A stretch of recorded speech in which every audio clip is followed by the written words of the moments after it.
Back now with a 10 on your side investigation into a dredging company's history of incidents, some of them costly.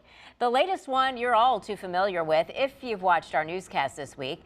A barge hit the Chesapeake Expressway bridge, damaging it.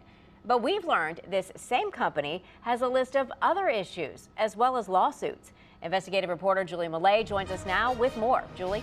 That's right, Stephanie. More than just a few lawsuits, including one by a former employee who claims he suffered permanent damage to his hand while working for the company. The latest in a number of lawsuits Norfolk Dredging is involved in claims the company failed to provide a safe place to work. A former employee is asking for $2 million after he says his hand was crushed in a door frame due to, among other issues, a lack of competent leadership. But this is far from the first problem for Norfolk Dredging. Chesapeake City Council just approved $750,000 in emergency funding to fix the Route 168 bypass.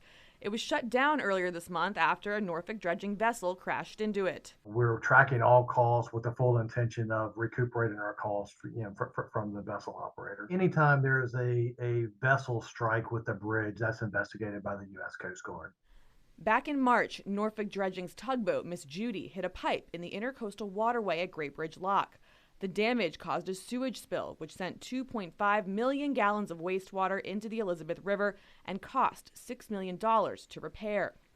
Miss Judy is the same tugboat that was involved in a deadly crash 2 years ago. A 36-year-old man and 8-year-old boy were killed when the tug collided with a recreational boat near the Jordan Bridge. Documents 10 on your side obtained in a Freedom of Information Act request show the boy had caught a fish and was celebrating with his dad just before the crash happened. Norfolk Dredging denies responsibility but did settle with the families of the victims. The two different settlements totaled more than $1 million. As for the money needed to fix the 168 bypass, we're told Chesapeake will go after Norfolk Dredging for the cash. We paid a visit to Norfolk Dredging today and were directed to send an email to company president Dudley Ware.